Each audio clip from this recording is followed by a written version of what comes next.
ኤርትራ የምትባለውን የኢትዮጵያን አካል እስከ መገንጠል ድረስ ነው ያስደረጉት። በቅኝ አለመገዛቷ የቅኝ ገዢዎችን አናዷቸዋል። በፖለቲካ፣ በማህበረሰብ፣ በኢኮኖሚ እጅግ የላቀ ነው። ተሰሚነት ያመጣል፣ ተፈላጊነት ያመጣል።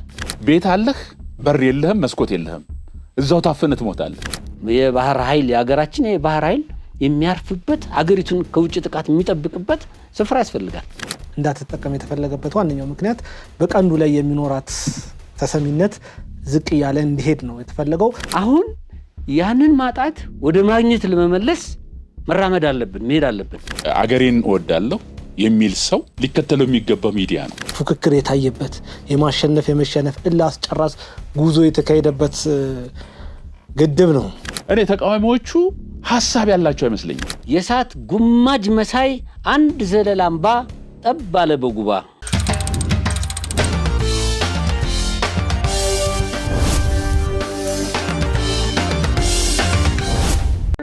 ታላቅ የሽያጭ ኤክስፖ ከጊፍት ሪል ስቴት። ጊፍት ሪል ስቴት ከአዲስ አበባ ከተማ መስተዳድር ጋር በጋራ በመሆን በመሃል ከተማ ለገሃር ትልቅ የመኖሪያ መንደር እየገነባ በሽያጭ ላይ መሆኑ ይታወቃል። 2018 መግቢያን ምክንያት በማድረግ ለተወሰኑ ቤቶች ከ15 እስከ 25% በሚደርስ ቅናሽና በ40/60 የባንክ አማራጭ ታላቅ የሽያጭ መርሃ ግብር አዘጋጅተናል። ባለ 1 መኝታ 65 ካሬ 357,000፣ ባለ 2 መኝታ 108 ካሬ 596,000፣ ባለ 3 መኝታ 163 ካሬ በ900,000 ቅድመ ክፍያ ከፍለው የቤት ባለቤት ይሁኑ ይሎታል። የዚህ ዕድል ተጠቃሚ ለመሆን ይፍጠኑ። ለቅናሽ ያወጣናቸው ቤቶች ውስን ስለሆኑ ሳይቶቻችንን ለመጎብኘት ከታች ባስቀመጥነው ቁጥር ይደውሉ። ጊፍት ሪል ስቴት።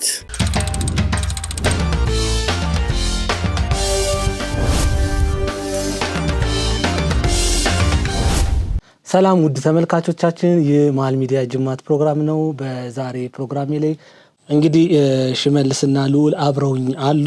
ወደ መጀመሪያው ጥያቄ ነው የማልፈው። ላለፉት 6 ዓመት በነበረው ትግል ውስጥ መሃል ሚዲያ ምን አይነት አሻራ ነበረው? ምን አይነት ጉልህ ሚና ተጫውቷል ማለት እንችላለን? እኔ አሁን ወደዚህ ወደ መሃል ሚዲያ ጆይን ያደረኩት ወይም የገባሁት በኋላ ላይ ቢሆንም ግን ራሱ ለመግባት ያነሳሳኝ ነገር ምንድነው?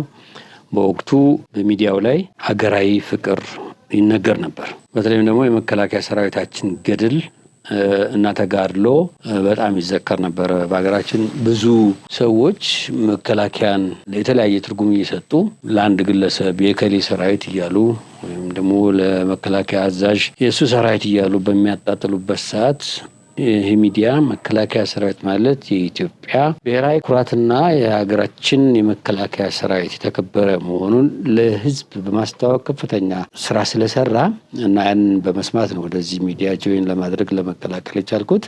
አሁንም ያንን እየሰራ ስላለ ይበል ይበርታ እንላለን። በ6 ዓመት ውስጥ ብዙ ማለት በዚህ ደቂቃ ውስጥ የማንገልጠውም ብዙ አይነት ኩነቶች በኢትዮጵያ ላይ አጋጥመዋል። በዛ ውስጥ ሁሉ እየገባ ህዝባችንን ያነቃ ነበረ፣ አቅጣጫ ያሳያል። እና ደግሞ በመሃል ሚዲያ ውስጥ ብዙ የቴሌግራም ግሩፕ አለ። በዛ በቴሌግራም ግሩፕ ላይ ብዙ ሰዎች ሀገራቸው ያለውን እይታ፣ እሳቤ፣ ራሳቸውም ያላቸውን ደግሞ ሀገራዊ ፍቅር የሚገልጹበት፣ እርስ በርስ የሚማማሩበት ኢኮኖሚያዊ ነጥቦችን ይነሳል። በዛ በመሃል ሚዲያ የቴሌግራም ግሩፕ ላይ ኢኮኖሚያዊ ኬዞች ተነስተው ይነገራሉ። እርስ በርስ ሀሳብ እንለዋወጣለን። ፖለቲካዊ ኬዞች ይነሳሉ። በፖለቲካ አመለካከት ኢቭን መንግስት እንኳን የሚተች እንኳን ከሆነ መንግስትን ከመተቸት ወደ ኋላ አንልም። አካሄድን አስተካክሎ መሄድ እንዲችል በቃ የገዢውንም ፓርቲ እስከ በቃ አካሄድ ትክክል አይደለም መስተካከል አለበት የማለት አሰራር ሁሉ ተከትሎ የሚሄድ ፍትሃዊ የሆነ አካሄድን ስለሚሄድ ሚዲያው እጅግ በጣም ጠቃሚና አኩሪ ኢትዮጵያዊ ሚዲያ ነው።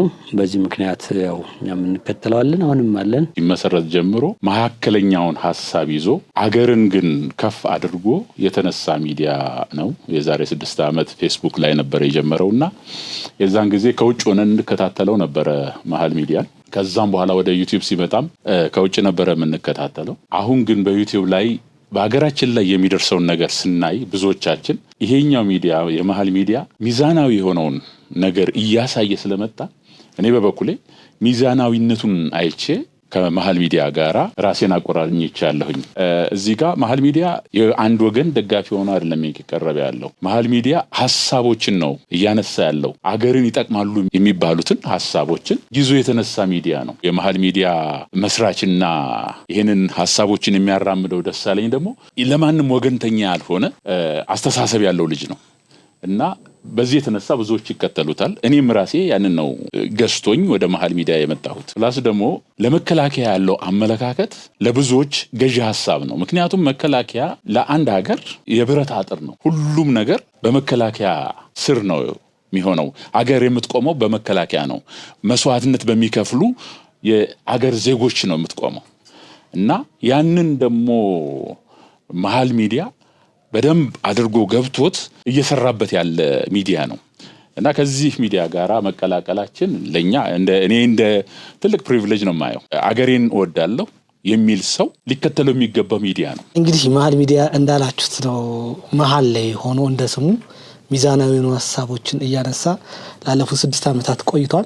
በእነዚህ 6 ዓመታት ውስጥ ደግሞ ኢትዮጵያ የሄደችባቸው የራሷ ውጣ ውረዶች፣ ከፍታ ዝቅታ ነበሩ። በነዛ ከፍታ ውስጥ አብሮ ከፍ ሲል፣ በነዛ ዝቅታ ውስጥ ዝቅ ሲል ደግሞ ቆይቶ እዚህ ደርሷል። አሁን የምንወያይበት ዋናው አጀንዳ ላይ ነው የምናልፈው። ወደዛ ከመሻገራችን በፊት ግን አቶ ሽመልስ አንድ ግጥም እንዳለው ብሎናል።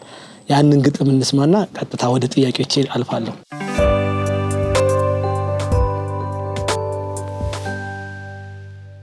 የአባይ እናት ነቃች፣ ከጥልቁ ድባቴ የረጅም ዘመናት እንቅልፏ ተነሳች። አባይን ያላየ ምንጭ ያመሰግናል፣ ማደሪያ ሳይኖረው ግንድ ይዞ ይዞራል ሲባል ለዘመናት በምሳሌ ኖረን፣ ቁጭት አብሰልስሎን ከሰው ተራጎለን፣ ድህነትን ገላጭ ምሳሌ ተደርገን ይኸውና ዛሬ ቀን መጥቶልን አባይ ንጋት ሆኖ ጨለማው በራልን። በዘፍጥረት ዘመን ምድርን ሲያበጃጃት ፈጣሪ ኢትዮጵያን ውብ አድርጎ ሲሰራት፣ ከኢትዮጵያ ማህፀን ከፍ ካለው ቦታ አባይ ተወለደ ሰከላ ኮረብታ። እናም ተራሮቿን በውሃ ሞልቷቸው ለሱዳን የጥማት ለግብፅም የልማት ምክንያት ሆናቸው። የፍጥረት ኦሪጂን ያሮጌው ሰው እናት የሔዋን የልጅ ልጅ ድንቅነሽ የሚሏት አባይን በዋና ያኔ ስትሻገር በእጆቿ ጨልፋ ትጎነጨው ነበር። የአባይ እናት ልጇን አቅፋ ተንከባክባ ተስፋፍቶ እንዲተኛ ወደ ጣና ገባ። ብርቅየዋ ልጇን እሽሩሩ እያለች ብርቅየዋ ልጇን አይናኑን እያየች አስተኛለሁ ብላ አስተኝታው ተኛች። እናቱን ተጣርቶ ስፍራ እንድትሰጠው ቢጎሳስማትም እንድታናግረው እሽሩሩ እያለች እያወደሰችው በዘፈን አባብላ ተጓዥ መንገደኛ ይመልቱ አረገችው። በገዛ ዳቧ ንቡጡን ተነጥቃ በባለጠጎች ክንድ ተደቁሳ ደቃ ቀና ብላ እንዳትሄድ እየተደፈቀች በፈርዖን ደባ ታፍና ዝም አለች። ሆድ የባሰው አባይ በእናቱ ተከፍቶ በጠኔ በራቡ በጣም ተቆጥቶ ያገኘውን ሁሉ እየገነደሰ በቁጣ ፈረሱ እየገሰገሰ ሀገር ሰብሮ ሄደ እያፈራረሰ። ባለፈበት ምድር ስም እየተሰጠው አላቡላ ሆነ አባት እንደሌለው። ተመልካቹን ሁሉ አንጀት እያባባ ካርቱም ላይ ከራርሞ አባይ ካይሮ ገባ። ስፍራም እንዳይጠባው ሰፋ ተደርጎለት የራሽያ ክንዶች ግድብ ሰርተውለት ግብጾች ተቀበሉት ቪዛ መተውለት። እንኳን ደህና መጣህ አላህ አድሎሃል፣ ስምህን ቀይረን ናይል ብለንሃል አሉት በመዝናናት ግብጾቹ በኩራት። ቀን ኖሮ ቀን ዞሮ ዘመም ዘንበል ብሎ ዘመን ተቀይሮ ሌሊቱ ነጋና የአባይ እናት ነቃች። ከረጅም ዓመታት እንቅልፏ ተነሳች። እየተንጠራራች ጎንበስ ቀና ብላ ወገቧን ሸብ አርጋ ፍትህ አንጠልጥላ የአባይን ሸለቆ ተከትላ ሄደች። አባይን ለማግኘት ፍለጋ ቀጠለች። ማገዶ ተጭና የምትሄድ እናት ቂጣ ስትጋግር ጭስ ያጨናበሳት፣ ገበሬው በጫንቃው ቀንበር ተሸክሞ ለአንዲት ላዳን ጥሬ ቀኑን ሙሉ ደክሞ፣ እረኛው በገሳ አራፊውን ለብሶ የደፈረሰውን ሲጠጣ ጎንብሶ አየች በተመስጦ ተማሪው ዋርካ ስር ሲማር ተቀምጦ።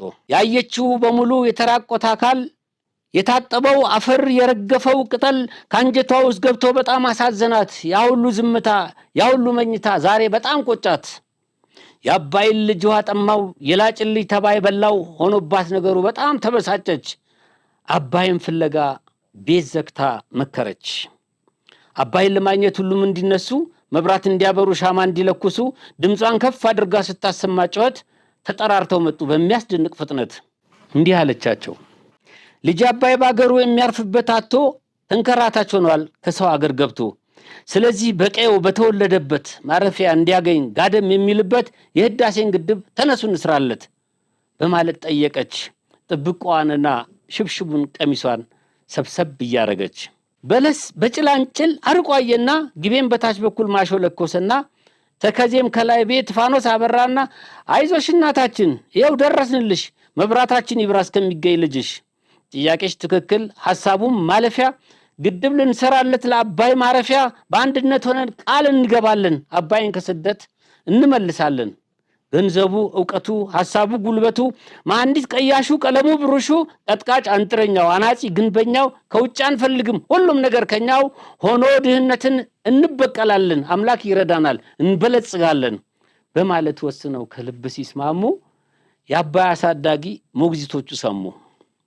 ጊዜ ሳያጠፉ ፈጠን ብለው መጥተው አሰላሙ አለይኩም ብለው እጅ ነስተው እኛም በዚህ ምክር መግባት ይገባናል ለአስዋን ግድብ ውሃ ያስፈልገናል። ዓለም እንደሚያውቀው ዛሬ በዚህ ሰዓት በግብጽ ምድር ላይ በነደደው እሳት ፈርዖን ተወግዶ የለምና መንግስት ጥቂት ፋታ ስጡን እስከምን መሰረት በማለት ጠየቁ በስውር ሴራቸው እየተሳለቁ። ኢትዮጵያ መለሰች ለእንግዶቹ ክብር ሰላምታ እየሰጠች ስለ ውሃው መጠን ግድ የለም አትስጉ አብሮ መብላትና አብሮ መጠጣት ነው ያገራችን ወጉ። ስለዚህ ለእናንተም ውሃ አስቀርተናል ባትነግሩንም እንኳን ቀድመን ተረድተናል። ለግብጽም ፈርዖን እንደሚያስፈልጋት እናውቃለንና አምላክ ይሹምላት። እኛ ግን በ5 ዓመት እቅድ ፈጥኖ የሚሰራ ብርቱ ስራ አለብን የ1000 ዓመት ስራ። በራሳችን አቅም በአባይ ተፋሰስ ላይ የህዳሴው ግድብ ተገንብቶ እስኪታይ ስራው ይቀጥላል ያለ ምንም ከልካይ። ማን ሊሰማ ወሬ ምኩራብ ይቀመጣል በየአደባባዩ ስላቅ ያዳምጣል። እብሪት ካሳበጠው ልባሙ ይበልጣል እልህ ጢም ያለለት ሆድ ስለት ይውጣል። የቆረጠ ትውልድ ባንድ የተገመደ ለጠላት መራራ ምርኮን የለመደ ዓለም ያደነቀው ህበር ማንነቱን የማያመቻምች ኢትዮጵያዊነቱን ቦንድ በገንዘቡ የድርሻውን ገዝቶ ስራውን ጀመረ በአንድነት ተነስቶ። በሚያስደንቅ ፍጥነት ግድቡ ሲጀመር አላጋጮች ቆመው ይሳለቁ ነበር። ውሃውን በጋራ ለማልማት እንስራ ደለሉ እንዲቀንስ ተፋሰሱም ይጥራ ብለን ብንላቸው ይልቅ ባሰባቸው። ወንዛችንን ሰፍረው ጨልፈው ሊሰጡን ፈቃጅና ከልካይ የውሃው ባለቤት መሆን አማራቸው። መንግስታቱም ሁሉ በአንድነት አብረው ሐሰትን አድርተው እውነቱን ጠላልፈው እግር ተወርች አስረው ብድር አስከልክለው በፍጹም አልቻሉም ሊያሰነካክሉት። በሰደቃ ሉጋም በገንዘብ ሸብቡ ግድቡን ሊያስቆሙት። የቁርጥ ቀን ልጆች ስለሺና ታየ ጉባኤውን ፈቱት እውነቱ ተለየ። በዚህ ታላቅ መድረክ በዓለም መንግስታት ፊት የምንናገረው አገር ሁሉ ይስማ ዓለም ሁሉ ይወቅ ግድቡ የኛ ነው በማለት እቅጩን አስረገጡላቸው ሐቅና እውነቱ እስኪዋጥላቸው። ያ የሲዩስ ካናል ድንገት ታነቀና የአገር ጓዝ የጫነ መርከብ ዘጋውና ሲሲ ተጨነቀ በጣም ግራ ገባው ተደናገጠና። የሲዩስ ትንታ መለስ ያለለታ የታነቀው መርከብ ችግሩ ሲፈታ ዓለም ተደነቀ በሲሲ ድንፋታ። አንዲት ጠብታ ውሃ ከአባይ ላይ ነክታችሁ ለምስራቅ አፍሪካ የሽብር ምክንያት ታደርጉኛላችሁ በማለት ፎክሮ ቀይ መስመር ሲያሰምር ቀዩን እሳት አየ ከጀግኖቹ ምድር። የእሳት ልጅ ረመጥ ተዳፍኖ የሚነድ ሲገለጥ የሚያቀልጥ ብርቱ ብረት አቅላጭ ክንዱን ግሞ በማየቱ ሲሲ ተደናግጦ እጁን ሰበሰበ ታቀባ አንደበቱ።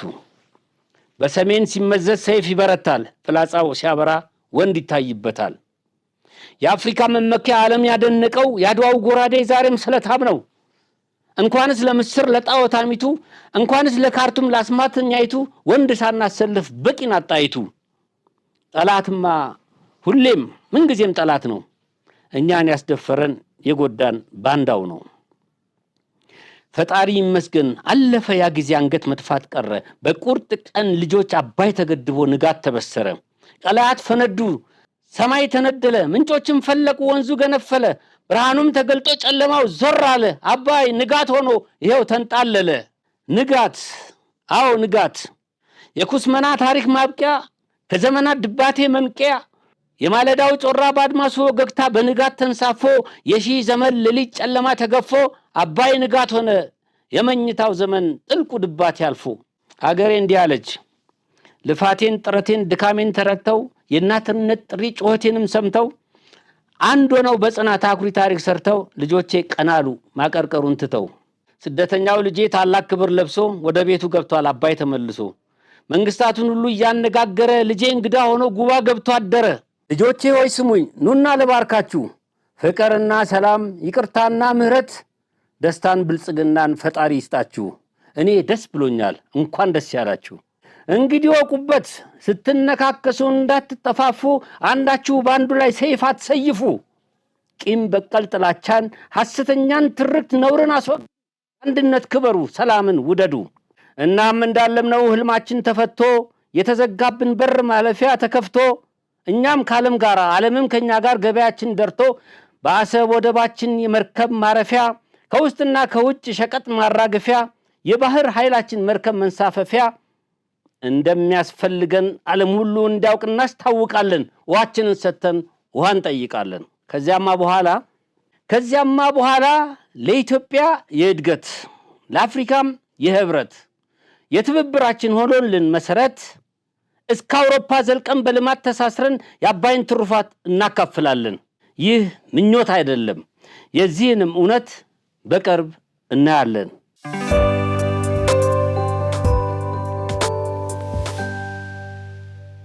እሺ የአባይ እናት ነቃች በሚል ርዕስ ሽመልስ ከዘፍጥረት አንስቶ እስከ ጉባ 2017 ዓ.ም እስከ ምርቃቱ ያለውን የአባይን የሺህ ዓመት ታሪክ አሳይተህናል ከፈርዖን ተነስቶ አልሲሲ ድረስ የደረሰውንም ታሪክ የነገርከን እድለኛ ነህ በዚህ አጋጣሚ ማድነቅ እፈልጋለሁ አንዳንዶች በመቶ ገጽ የማይገልጹትን በአጭር ደቂቃና በጥሩ ቃላት በተመረጡ ሐሳቦች የጊዮንን ታሪክ አሳይተህናል ቂም ያለለት ሆድ ሰንጥ ይውጣል ያልከው ማባባል በጣም የሚገርም ነውና ደስ ብሎኛል እንግዲህ በዚህ በአባይ ምክንያት ዓለም ጠልቶን ነበር ለረጅም ጊዜ ማለት ነው ለስንዴና ለሌሎች እርዳታ ለሆኑ ነገሮች በሙሉ ሳይገደቡ ዶላሮችን ሲሰጡን የነበሩ ሀገራት ሁሉ ይሄንን ወንዝ ገደበን ራሳችንን እንቻል ባልንበት ወቅት ረጆቻችን ከኛ ርቀው ነበር በፍጹም አፍንጫችሁን ላሱ አይመለከተንም ብለው ከኢትዮጵያ ይልቅ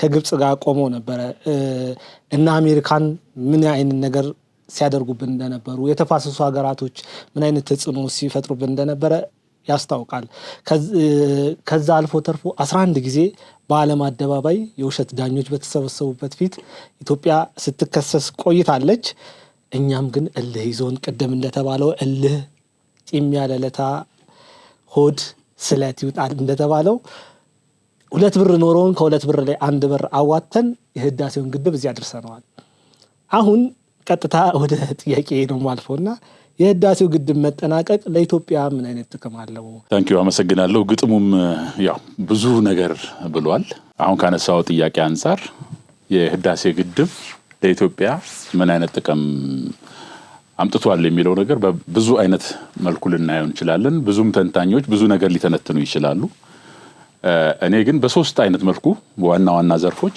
የዚህ የህዳሴን ግድብ ጥቅም ለማንሳት ፈልጋለሁ አንደኛው ከፖለቲካ ጠቀሜታ አንፃር ነው አሁን ቅድም ግጥሙን ሲያነብ እንዴት አይነት ኢትዮጵያ መገፋት እንደደረሰባት ከአባይ የመጠቀም ፍላጎቷ እንዲገፋ የተደረገበት ብዙ ዘመናት አሉ ጠቅላይ ሚኒስትር ዶክተር አብይ ሲናገር የሺህ ዓመት ችግር ነው የተፈታው ሲል ይህንን ነው መገፋቷን ነው ከዚህ ተጠቃሚነቷ እንዳትጠቀም ከተገፋችበት የነገር አሁን ነቅታለች አሁን የአባይ እናት ነቃች አይደል ያልነው ፖለቲካሊ ነቅታለች እዚህ ጋር ምንም ማድረግ የማትችል አንተ እጅህን ከተሳሰርክ ማድረግ የማትችለው ነገር ከሆነ የትንቀሳቀሳል አትንቀሳቀስም ያላትን ሪሶርስ የተፈጥሮ ሀብት መጠቀም እንዳትችል የተደረገች ሀገር ነበረች አሁን ግን ይሄ ግድብ ብዙ ነገሮችን ቀይሯል ፖለቲካሊ እቺ ሀገር እንዳትለማ ከግራም ከቀኝም በጦርነቱ ሲከቷት የነበሩ ሀገሮች አደብ እንዲገዙ ያስደረገ ግድብ ነው ብዬ አስባለሁ ምናልባት እኛ ላይገባን ይችላል፣ ላንረዳው እንችላለን። ግን እቺ ሀገር ላይ የተደረገባት ደባ እጅግ ብዙ ነው። እነዚህ የአረብ ሀገሮች ኢትዮጵያ ላይ ያደረጉት ደባ ኤርትራ የምትባሏን የኢትዮጵያን አካል እስከ መገንጠል ድረስ ነው ያስደረጉት። ገባ? እነዚህ ሰዎች ሀገር የመመስረት ፍላጎት ኖሯቸው እኮ አይደለም። ግን ፖለቲካሊ እነዚህ ሰዎችን መጠቀም ስለፈለጉ እቺ ሀገር ደግሞ ተዳክማ ለዘላለም እንድትኖር ስለፈለገ ኤርትራ የምትባሏን ሀገር ያ ደግሞ ምን አመጣ? የወደብን አክሰሳችንን እንድናጣ ያደረገን። እቺ ሀገር በብዙ አይነት መልኩ ነው የተገፋችው። አሁን ግን ይሄ ግድብ መሰራቱ እነዚህን ሁሉ እንዲቀየሩ የሚያስችል ፖለቲካሊ አንድ ነገር ነው። እኔ በዛ አይነት መልኩ አየዋለሁ። ሌላው በማህበራዊ እሴቱ ስታየው ብዙ ጊዜ አይታችሁ እንደሆነ ወይም ደግሞ በታሪክ ውስጥም ይሁን በተለያየ መልኩ ስለ አባይ ሲዘፈን የነበረው እንጉርጉሮ ነው ወይም ደግሞ ኔጌቲቭ የሆነ እሳቤ ነው። አባይ ማደሪያ ያለው ግንድ ይዞ ይዞራል ተብሎ አይጠቅሜ ወይም ደግሞ የማይጠቅም እንደሆነ ተደርጎ ነበር የሚታሰበው። አሁን ግን ህዝቡ ውስጥ የአንድነት የመተሳሰር መንስኤ ሆኗል ስለተገደበ።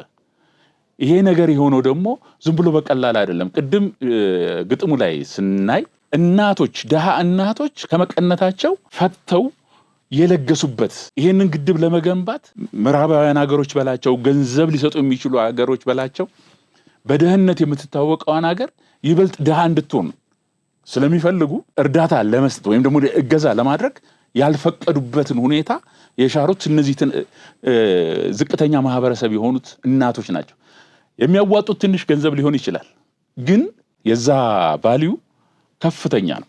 እነዚህ እናቶች ያወጡት ገንዘብ ከፍተኛ ነው የሚያመጣው ተጽዕኖ። ይሄ ለማህበረሰብ ያንቀሳቀሰው ነገር ነው። አንድ ሌላው ነገር የተለያየን ማህበረሰቦች ነን። እነዚህ የተለያየን ማህበረሰቦች በአንድ እንድንዘምር ሆነናል ከግድቡ የተነሳ። የአባይ ግድብ ለሁላችንም መተሳሰሪያ ገመድ ነው። ባለፈው መንግስት ጊዜ አክሱም ለወላይታው ምኑ ነው ተብሎ አባይም ለሰም የሆነ አንድ የኢትዮጵያ አካል ምኑ ነው እንደማለት ነው።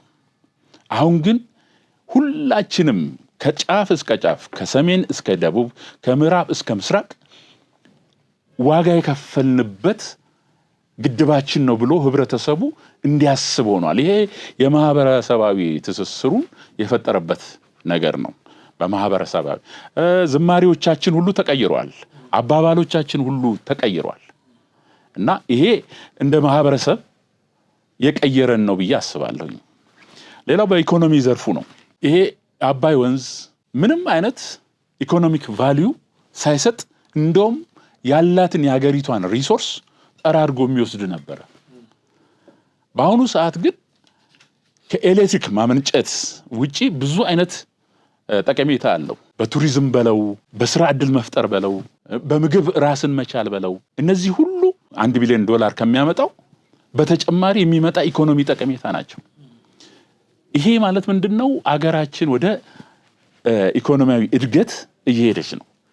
እርግጥ ነው በአንድ ቀን በአንድ ጀንበር ሀብታም አንሆንም፣ ግን የብልጽግናውን የሀገራችንን ማህበረሰብ የብልጽግናውን መንገድ ጀምረናል። ይሄ ግድቡ የሚያመጣውና ከግድቡ ጋር የተያያዘው ሐይቅ የሚያመጣው ነው። ግን መብራት ደግሞ ኢኮኖሚያዊ ጠቀሜታው ብዙ ጥቃቅን ኢንዱስትሪዎች አሉ። መብራት ኢንተራፕት እያደረገባቸው ስራ መስራት ያልቻሉ አሉ። የኃይል ጠቀሜታው እነዚህ ሰዎች ስራ እንዲሰሩ ነው የሚያደርገው። እነዚህ ሰዎች ሰሩ ማለት ምን ማለት ነው? የስራ ዕድል ተፈጠረ ማለት ነው። ከድህነት የምንወጣው እንደዚህ ነው፣ ስራ ስንሰራ ነው። ስለዚህ የአባይ ግድብ ጠቀሜታው በፖለቲካ፣ በማህበረሰብ፣ በኢኮኖሚ እጅግ የላቀ ነው። የሚያመጣው ጠቀሜታ እጅግ የላቀ ነው። ይሄ በቂ ነው ወይ? አይደለም። ግን እንደ ጅማሬ በጣም ጥሩ መንደርደሪያ ሆኖልናል ብዬ አስባለሁ። ይህንን ነው እኔ የምረዳው። በገዛ ዳቦዋ እንቡጡን ተነጥቃ በፈርዖን ክንድ ተደቁሳ ደቃ የሚል ቁጭት ሰምተህ ከሆነ እዚህ ውስጥ አለበት። ሰው ዳቦ የራሱን ዳቦ ጋግሮ ሊበላ ሲል ዳቦ ከቅርፊቱ ይልቅ ውስጡ ያለው እንቡጥ ነው የሚያጠግበው ሆድም ይዘው። ኢትዮጵያ የገዛ ውሃዋን ተነጥቃ እንዳትለማ እንዳታድግ ለውጥ እንዳታመጣ ተጽዕኖ የተጫነባት አገር ነች። ነበረች ነው የምንለው። አገር ነች አንልም። አሁን ነፃ ወጥተናል። አባይ ነፃ ወጥቶናል፣ ግድቡ ማለት ነው። እና እንደዛ ነበረችና ያ ጸጸት የኢትዮጵያውያን ሁሉ ጸጸት ነው። ሁሉም በእንጉርጉሮ የሚያዜመው የሚዘፍነው፣ ቅድም ሉሌ እንዳለው ግጥም የሚደረድርለት ብዙ ሊቃውንት፣ ብዙ ባለቅኔዎች ስለ አባይ የተቀኙት የጻፉት ያ ሁሉ ጸጸት ነው ማለት። የሚሰማውን ስሜት በቃላት አውጥቶ ያስቀምጣል፣ ታሪክ ይቀመጣል እየተባለ ነው የተቀመጠው። ይሄ እሳት፣ የተዳፈነ እሳት በኢትዮጵያውያን ልብ ውስጥ ሆድ ውስጥ ባለበት ሁኔታ ነው አባይ የሚገደብበት ጊዜ የተጀመረው። ሲጀመር ታስታውሱ ከሆነ አንድም ሰው አልቀረም ለአባይ መዋጮ ሲጀምር። ያንን ያመጣው ቁጭት ነው። ያንን ያመጣው እልህ ነው። ይሄ እልህ እንዴት ጀመረ ወይም ደግሞ ይሄ ተጽዕኖ እንዴት ጀመረ ብለን ወደ ኋላ ተመልሰን ለምንድነው ኢትዮጵያ እንዲህ የደቀቀችው ወይም ለመድቀቅ ምክንያቷ ምንድነው? ውሃንስ ለመገደብ በምን ምክንያት ተከለከለች? እንዴት ነው አቅም ያጣችው የሚለውን ነገር ወደ ኋላ ተመልሰን ስንመለከት ታሪክ እንደሚነግረን ብዙ ሊቃውንትም እንደሚነግሩን በተለያየ መድረኮች ላይ እንደምንማረው እንደምንሰማው ምንድነው ኢትዮጵያ በቅኝ ግዛት ያልተገዛች ሀገር ነች። በቅኝ አለመገዛቷ የቅኝ ገዢዎችን አናዷቸዋል። ከጥቁር ህዝቦች መካከል አፍሪካ በቅኝ አለመገዛቷ የቅኝ ገዢ ሀገሮችን ስፔሻሊ በተለይ አውሮፓውያንን አናዷቸዋል። ከነኚህም አንዱ ግብጽ በእንግሊዝ ቅኝ ግዛት ስር ነበረች። ግብጽ ማለት ለእንግሊዝ አገሯ ነው። በዛን ሰዓት ገዢ ስለነበረች አገሯ ነው። ግብጽ ውስጥ ልማት ትፈልጋለች፣ እርሻ ማቋቋም ትፈልጋለች፣ ኢንዱስትሪ መክፈት ትፈልጋለች። ምክንያቱም እየገዛች ነው። ያንን እርሻ፣ ያንን ኢንዱስትሪ፣ ያንን እዛ ጋር የሚያፈራውን ሀብት ወደ እንግሊዝ መውሰድ ነበረባት፣ ደግሞ ማለባት፣ ደግሞ አድርገውታል። ያንን ለማድረግ አባይ መጠቀም ነበረባቸው። አባይን ለመጠቀም እንዴት መጠቀም አለባቸው? እንዴት ለዘለቄታ ለዘላለም ለሁል ጊዜ እንዴት መጠቀም አለባቸው የሚለውን ሲያስቡ ውል መዋዋል ነበረባቸው። ከኢትዮጵያ ጋር መዋዋል ባይችሉም እነሱ 3 ወይም ደግሞ 2 ከሱዳን ጋር ሆነው ተዋውለው ያንን ውል አስቀምጠው የዘላለም ተጠቃሚ ለመሆን ያንን አቅደዋል። የእርሻውን ክፍለ ኢኮኖሚ አቅደዋል። ኢንዱስትሪያቸውን አቅደዋል። በተለያየ መልኩ አቅደው በውሃው እየተጠቀሙ ናቸው ያሉት። ዕውቀትን እንግሊዝ ይዛ ግብጽ ገባች። እንግሊዝ በያዘችው ዕውቀት በአባይ እንዴት መጠቀም እንዳለባቸው አስተማረች፣ መስመሩን ዘረጋች። ያንን ያዙ። ያንን ሲይዙ ግብጽ በቀንዱ አካባቢ ወይም ደግሞ በምስራቅ አፍሪካ አካባቢ የበላይነቷን የያዘች፣ በኢንዱስትሪና በሀብት እየከበረች ስትመጣ ተጽዕኖ ፈጣሪ ሆነች። ብዙ ጂኦፖለቲካል አክሰስ አገኘች። ኦኬ ዳበረች። በኢትዮጵያ ላይ ተጽዕኖ ማምጣት ጀመረች። ኢትዮጵያውያንን በማባበል የኢትዮጵያ የውስጥ ባንዳዎችን በመግዛት የተለያየ ከነሻቢያ ጀምሮ ያሉ ባንዳዎች ኢትዮጵያውያን፣ ኤርትራውያን ኢትዮጵያውያንን እንደነሻቢያ አይነት ባንዳ ተገዝተው የኢትዮጵያ መንግስት ረፍት በመንሳት ወደ ልማት እንዳናዞር ሁልጊዜ በጦርነት ውስጥ እንድንኖር ተደርገን አባይን ዞር ብለን እንዳናለማ በጦርነት እንድንኖር ተደርገናል። ያ ሁሉ ስልት ከላይ የሚፈስ ነው። እስካሁንም የዘለቀው እሱ ነው። እስከ መጨረሻውም የነበረ እሱ ነው። ለኢትዮጵያ የመጨረሻ የድህነት አዘቅት ውስጥ እንድትገባና በዓለም መድረክ የድህነት ምሳሌ ተደርጋ እንድትታይ የተደረገው ይህ ሁሉ ሴራና ደባ ከላይ ወርዶ ነው እስከዛሬ ድረስ ነው። ስለዚህ የአቅም ጉዳይና የተሰሚነት ጉዳይ ነው ኢትዮጵያውያን ቁጭት የያዛቸው ወይም የያዘው። ያንን ቁጭት ነው በጥሶ ለመውጣት ሙከራ የተደረገውና የተሳካው። ስለዚህ የዚህ ግድብ ጥቅም አንደኛ ቁጭትን፣ ድህነትን እንደሚያስወግድ፣ ኢኮኖሚካሊ ለውጥ እንደምናመጣ ሀገራችን እንደምታ እንግሊዝ እኮ መጀመሪያ ስታድግ በፓወር ነው፣ ስቲም ፓወር ካልተሳሳትኩኝ በኃይል ነው ኢንዱስትሪዎቿን ያስፋፋችው። የኢንዱስትሪ አብዮት እዛ አውሮፓ ላይ የተስፋፋው እኮ መጀመሪያ ፓወር ስላገኘች ነው። ያንን ፓወር ተጠቅማን ኢንዱስትሪዎችን ያስፋፋችው። ፓወር ለአንድ ሀገር ወሳኝ ነው። አባይም ለሀገራችን ወሳኝ ነው። ከአባይ የሚወጣው ፓወር ብዙ ኢንዱስትሪዎችን ማንቀሳቀስ እንችላለን። መሸጥ እንኳን ቢቀር ሀገራችን ዛሬ ብዙ ከፍተኛ ኢንዱስትሪዎች፣ ፋብሪካ ሳይሆን ኢንዱስትሪ እየታሰበና እየተገነባ ነው ያለው። ለዛ የሚሆን ፓወር ነው ከአባይ የሚወጣው። በዛ የሚመረተው ምርት ለውጭ ገበያም ለሀገር ውስጥ ፍጆታን በመዋል አገራችን ወደ እድገትና ወደ ብልጽግና ወደ ልማት የምትመጣበት ሁኔታ አባይ መሰረት ጥሎልናል። የአባይ ጥቅም ይሄ ነው። ኢኮኖሚካሊ በማህበረሰቡ እንዳልኩ የቀድሙ ቁጭቶች ምናምኖቹ ህዝቡ አሁን ቁጭት የለበትም፣ ደስታ ነው ያለበት። እያንዳንዱ ኢትዮጵያዊ ውስጡ ደስተኛ ነው።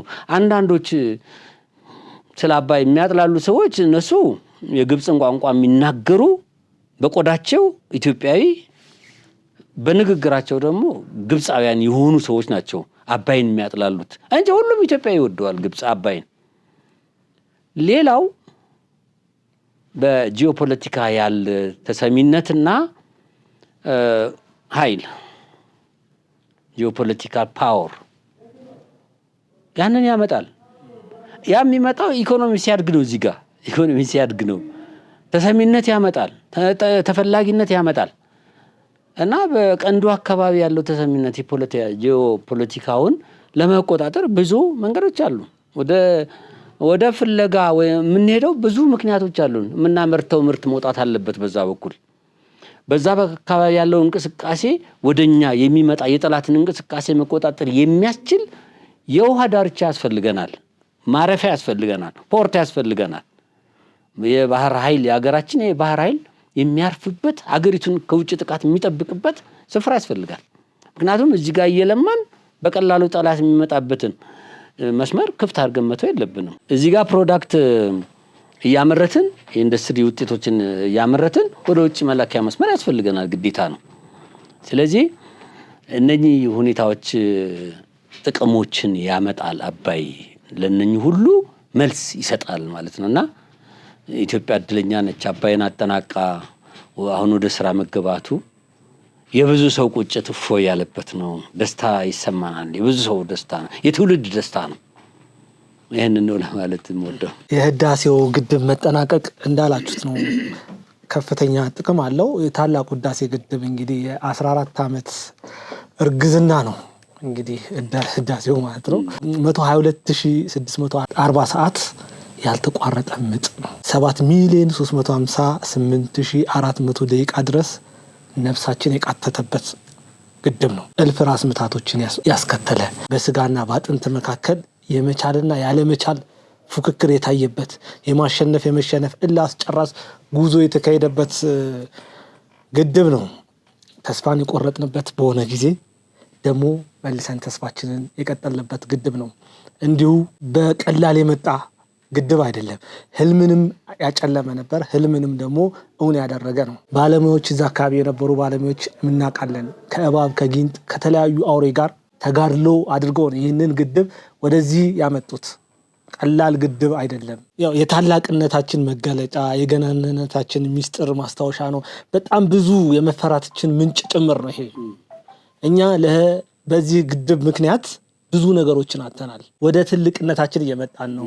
ያ ትናንትና በአክሱም ዘመነ መንግስት በዛጉ ዘመነ መንግስት የነበረችው ትልቋ ኢትዮጵያ ዓለም ሁሉ ይፈራት የነበረው ደቡብ አረቢያና የመንን ሁሉ ታስተዳድረው የነበረችው ኢትዮጵያ ምንን ይዛ ነው? ውሃን ይዛ ነው። ወደ ባህር ወጣ ነው። ያንን ሁሉ ተዘግቶብን የነበረው በዚህ ወንዝ ምክንያት ነው፣ በሌላ ነገር አይደለም። ይሄ ወንዝ ብዙ ነገር ነው። የሳቃችንም የእንባችንም ድብልቅ ውህድ ነው። ልዩነታችንን ደግሞ ምን ብለው አስተሳስሮታል። አማራ፣ ኦሮሞ፣ ትግሬ ሳንል ቤንሻንጉል፣ ደቡብ ሳንል ተሳሰርን። አንድነታችንን የመለስንበት የግድብ ነው። በሺዎች መስዋዕትነት ላይ የተሰራ ነው። እልፍ ሰራተኞች እዛ ጋር በየቀኑ እየቀለጡ ሙቀቱ ምን ያህል ከባድ ነው። የህይወት መስዋዕትነት ተከፍሏል። የደም መስዋዕትነት ተከፍሏል። እንደውም ጠቅላይ ሚኒስትር ዶክተር አብይ አህመድ ያስቀመጠው ሐውልት ብዙዎች የሱን ሐውልት ያስቀምጣል ብለው ብዙ ፕሮፓጋንዳ ሲሰሩ ነበር። ግን ጠቅላይ ሚኒስትሩ ከነሱ ፈርዘር የሚያስብ ስለሆነ የተቀመጠው እናያለን። የደም ጠብታ፣ የውሃ ጠብታ፣ የላብ ጠብታ እያንዳንዷ ቃል ገላጭ ናት። እዛ አካባቢ ሆነችዋን ነው። ኢትዮጵያውያን በዛ ልክ ነው። ያቺ መጽሐፍ ቅዱስ ላይ ያለችውን ሴት የምናስታውሳት ከሆነ ክርስቶስ ምን ብሏል?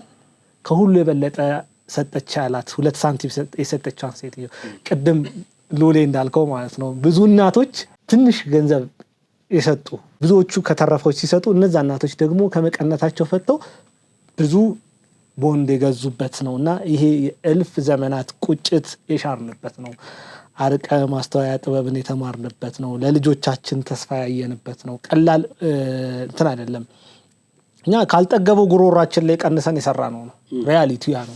ብዙ ኢትዮጵያውያን እኔ ደስ የሚለኝ በዚህ ጉዳይ ላይ ማንሳት እንፈልገው ካመንበት ለሆነ ነገር መስዋዕትነት እንከፍላለን። አሁን ህዳሴው ግድብ ላይ ቅድም እንደነበረው የሺህ ዓመታት ቁጭቶች ነበሩ። እነዛን ቁጭቶች ለመሻር እያንዳንዱ ሰው ሳይጠግብ ሳይበላ መቀነቱን ፈቶ ልጆቹን እራት ከልክሎ ብዙ ዩኒቨርሲቲ ተማሪዎች እኮ 3-4 ቀን ምግባቸውን ቀንሰው ለህዳሴው አዋጥተዋል። ትንንሽ ልጆች 10 ብር ሳይቀር እንዲያዋጡ ተደርገዋል። በየወሩ 10 ብር እያዋጡ ይሄ ህዳሴው ግድብ የተሰራ ነው። የላሊበላን ድንቅ ችሎታ፣ የአክሱማውያንን ጥልቅ ጥበብ እንዲሁም የባሌ ሱፍ እመር ዋሻዎችን፣ የሐረር ግንብ የከወኑ የሀበሾችን እነዛን መልሰን በዚህ ላይ ያየ ነው እና ትልቅ ግድብ ነው። ይሄ ግድብ እንግዲህ የሁላችንም ትልቅ ደስታ ያመጣንበት ነው። ቅድም ነካ ለማድረግ ሞክራቸዋል።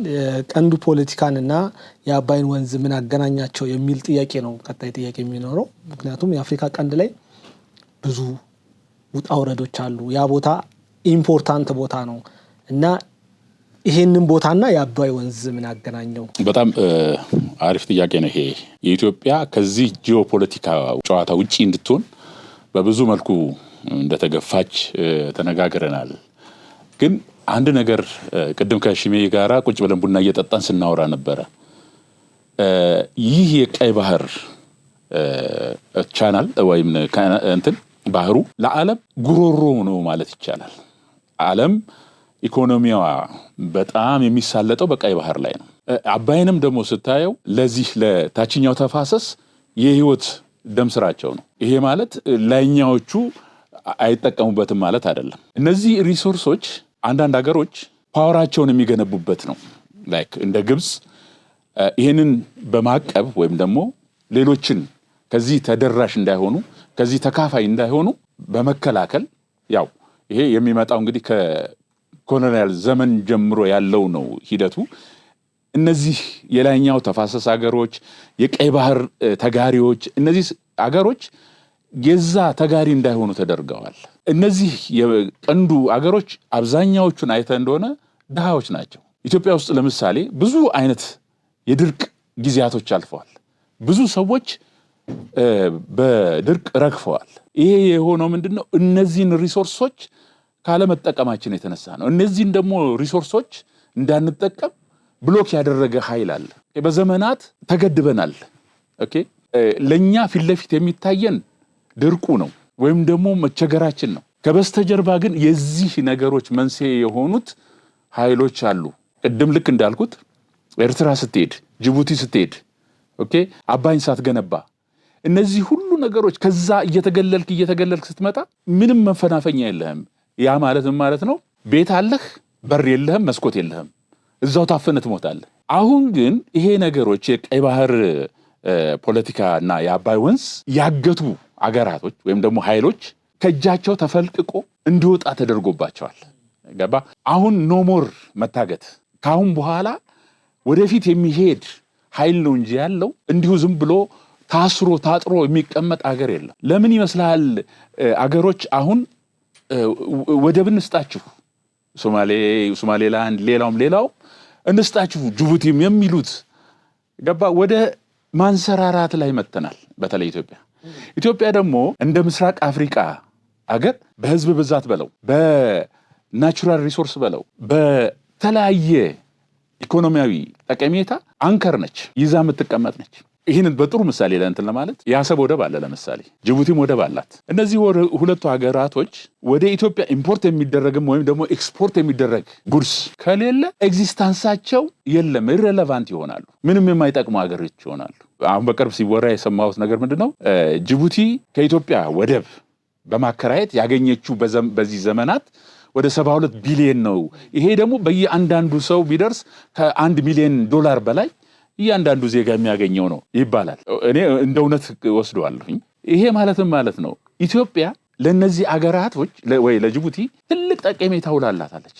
ይሄ ባይኖር ኖሮስ ብለህ ታየው ኢትዮጵያ ወደብ ቢኖራት፣ ቅድም ከሽሜ ጋር ስትነጋገር የነበረው ወደብ ቢኖራት ኖሮስ ጅቡቲ ኢሬሌቫንት ሆናለች። ይሄ 72 ቢሊዮን አይገኝም ነበር።